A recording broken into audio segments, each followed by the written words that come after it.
Obviously, I'm working on the table here, and there's a face rest for her, but you can easily have someone on the bed or on the ground with their head turned. That's not going to be a problem. All right, so coming from the side of the body, let's go from one part of the low back. Sorry, my hands are cold. Let me start with that. Okay, so we're going to come to one side of the hips, placing both palms on the low back. We'll start kind of on one side here. One hand kind of on the midline, one hand on the side. And this is a great way to just give a fascial stretch going up. And no oils. You want dry skin on this. It's okay if your hands slide and glide.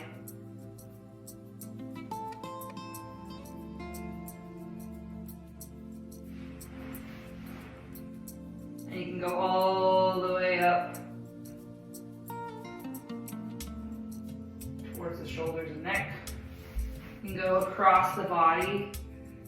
Might also feel good. The key is to go in different directions. When the low back becomes stiff, stagnant, or painful, a lot of times it's stuck in specific planes of movement. So it feels really good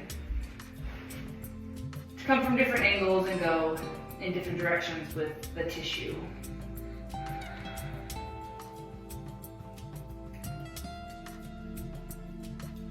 Another key point here that I like to point out is for some people it feels really good to glide from the hips up the back. I find in my practice and experience that it's a lot of times feels really good for people who have hypermobility to do that, or have an increased arch or lordosis in the low back. People who have that increased arch, it feels really good to create that space because they're already compressed in that area, that space between the hips and the spine up into the back. But for other people who have more of a already spacious low back and it's just extra stiff, it feels good to start a glide from shoulders going down the back to the hips. So you're just gonna experiment on your person and have them tell you what feels best on their body. You can also just do different stretches, hands spreading apart diagonally, and just see what feels good for that. So it's a great way to warm the low back up. Again, with no oil or anything on the skin. Next technique we're going to do what's called skin rolling. I'm going to pull hands down. You want to be right at the base of the spine here. So we're going to be coming right above where the butt crack begins. So you're going to come really low for this part. And this is a great superficial fascial technique. And it can be really beneficial for people who have nervous system involvement in their pain and stiffness, because we're going to be going up along the spine and on the sides of the spine for the skin rolling. So what this is going to look like, it's going to be a little complex while watching, but it should feel pretty natural when you get in the flow of it. So we're going to come on one side of the body, and you're going to come through midline first. So right over the groove of the spine. We're starting at the base, center point, you're going to grip. Get a grip of the skin with your index finger, your first finger, and your thumbs, evenly on both sides. And what we're going to do is we're going to start to drag that like you're sliding up. And we're going to be pushing with our thumbs as we're creeping along with our fingers. So what they'll look like is pushing while grabbing simultaneously. Almost like spiders crawling up the back. But we're going to be holding on to the tissue as we go. So we get a grip, and then we're going to press with the thumbs, pull, and walk with the fingers. And you're going to go up the spine, not pressing in, remember we're lifting up decompression here. Pause where there are any sticky areas so you can get a really good grip on that. And you're going to go slowly up the spine all the way to the neck. Check in with your person and ensure that it's not too much at any time.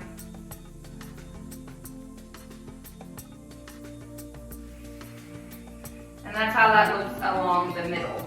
This technique we want to do 3 times up the center. I'm not going to demonstrate all 3 times, but 3 times up the center, then you go 3 times up the side of the spine on the right, and 3 times up the side of the spine on the left.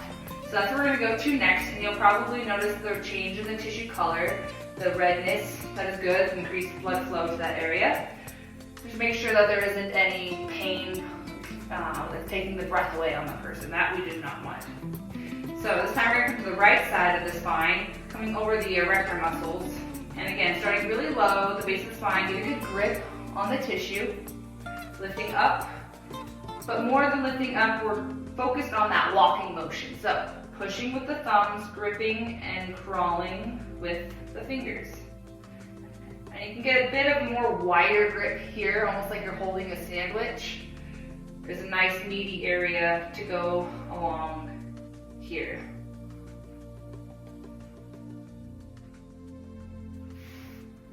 And do that again. Make sure you can see, so gripping nice and low down. And you're gonna walk up.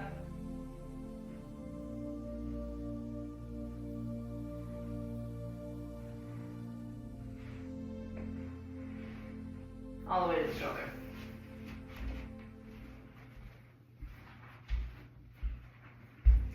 So that's what it looks like on that side. We're gonna do the other side just for visual purposes and to keep her evened out here on the table as well. So coming to the left side, find the base of the spine at the sacrum here. Hold on.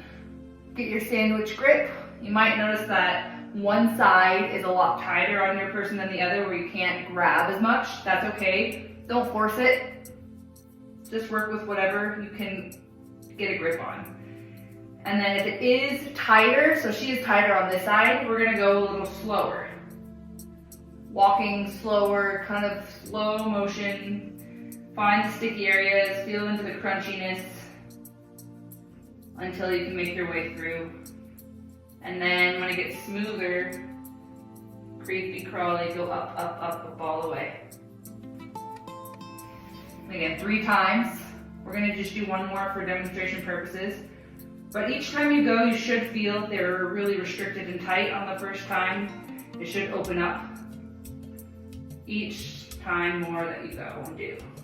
There we go. See, it's already smoother that second time. All the way up to the shoulder. Just ending with a little flick. So 3 times up the center. 3 times up the right side all the way to the shoulder. 3 times up the left side all the way to the shoulder. And giving a little bit of a flick at the end each time. Kind of disperse the energy and let it off the body. So that is our skin rolling technique. So for this next technique, this is a myofascial release hold. That can be really good for opening up the lumbar area, low back. If there is extreme stiffness or immobility, the person is having trouble moving that area.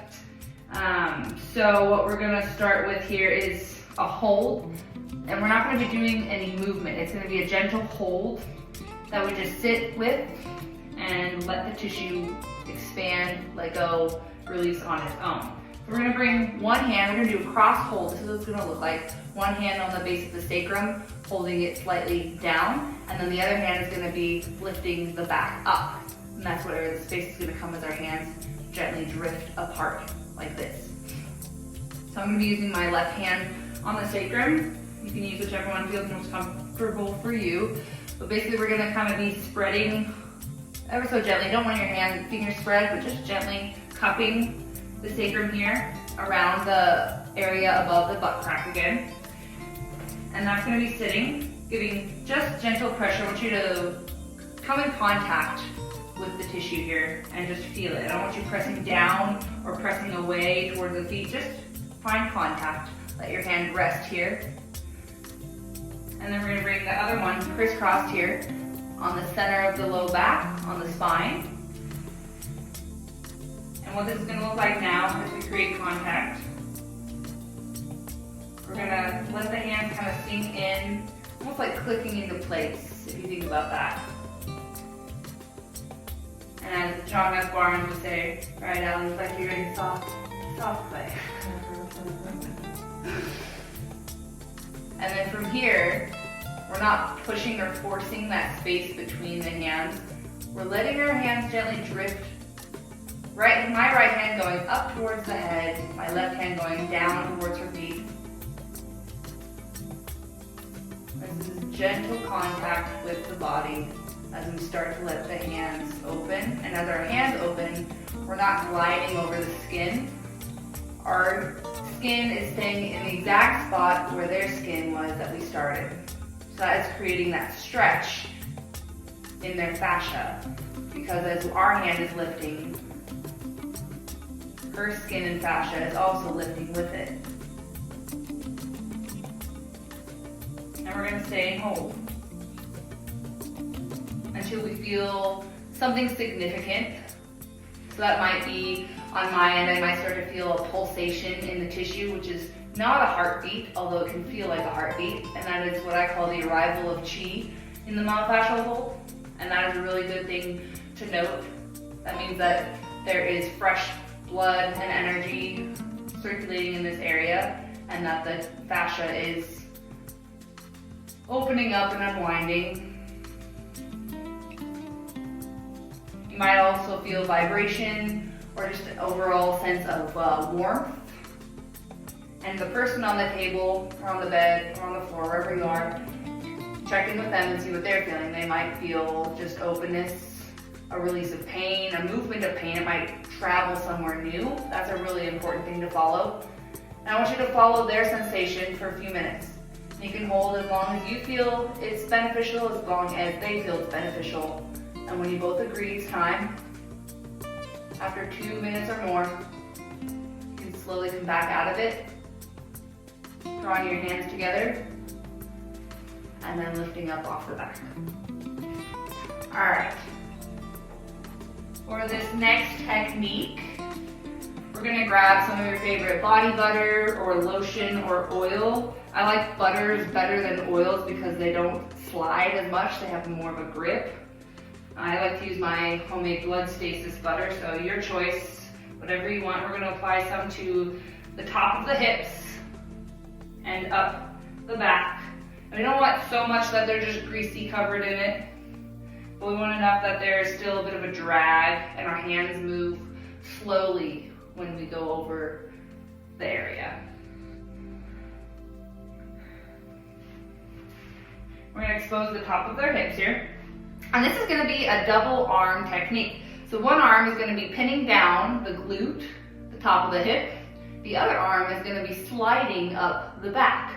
So again, this is a technique to create more space in the area. So I'm gonna find the top of her hip. Make sure you're not right on the bone of the pelvis. That's not gonna feel very good on them. But if you find the bone, ask them. They'll know when you poke it, it hurts and it feels hard to you.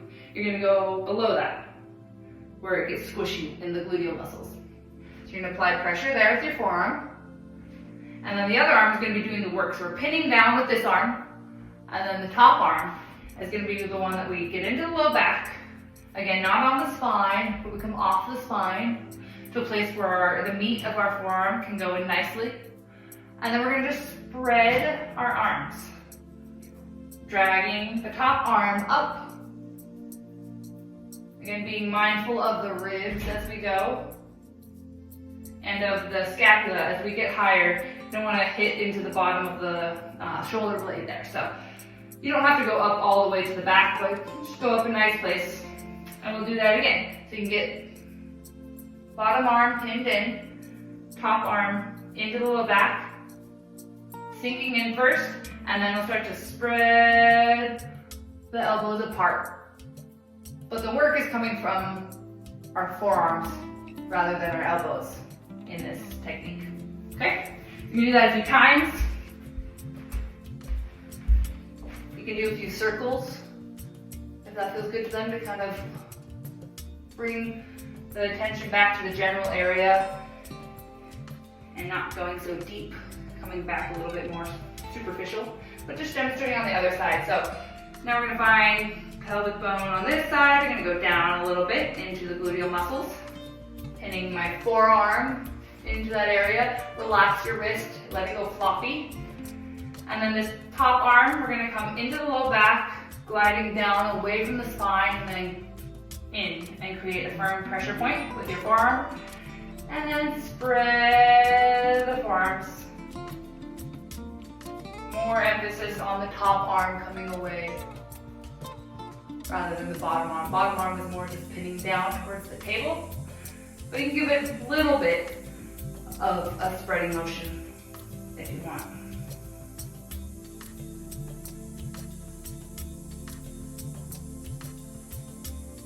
And do that a few times, 3 to 5 times, whatever is good.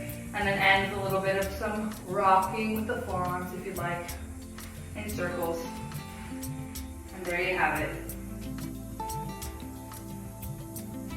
Technique. We're going to come into a sideline position, and you want your person propped up for this, so have a pillow under their head, and you're going to bring their knees into a 90-degree bend if that's comfortable for them, and give another pillow in between their knees to support their hips. Does that feel okay?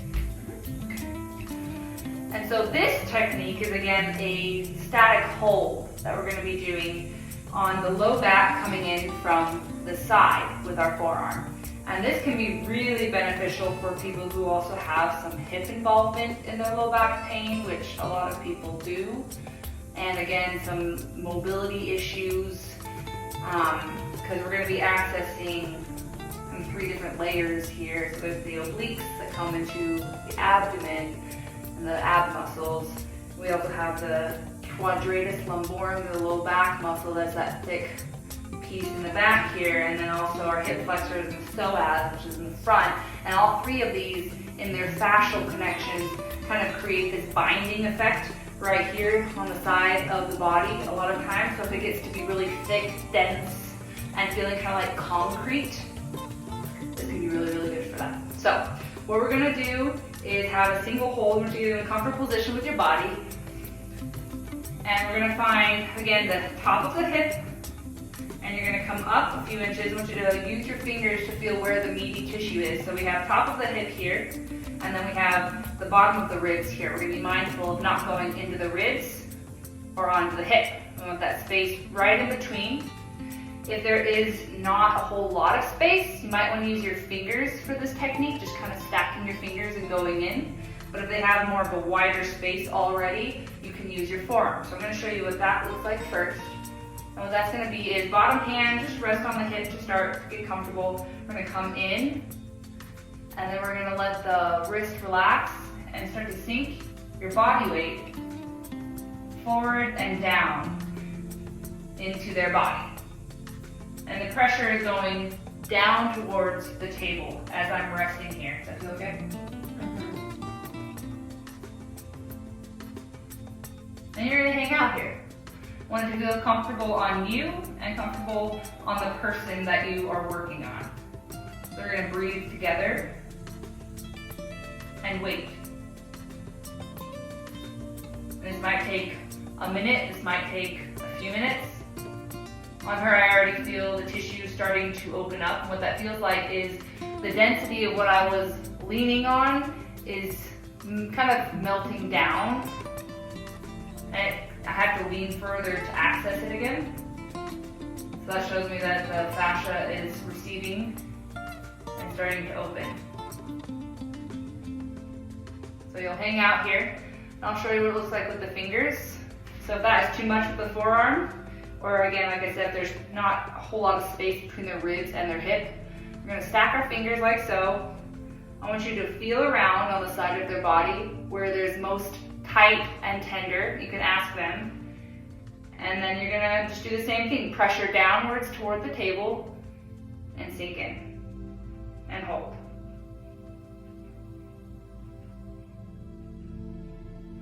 And with your fingers, it's going to be more spot specific. So if you feel where you're at is starting to disperse and the hardness is going away and the pain is less, when you ask your person, you can come off gently and find a new spot.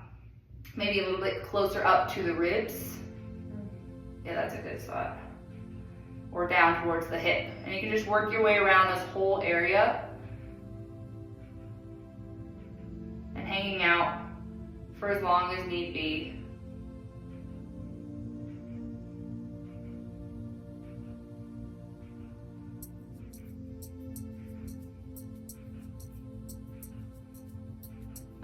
feels right for you and for your person. We're not gonna jump out, we're gonna slowly ease our weight off, coming out. And again, end all of your techniques with a little rub. Just give them some love, work the area back into reality. And then that's that. Give them some input.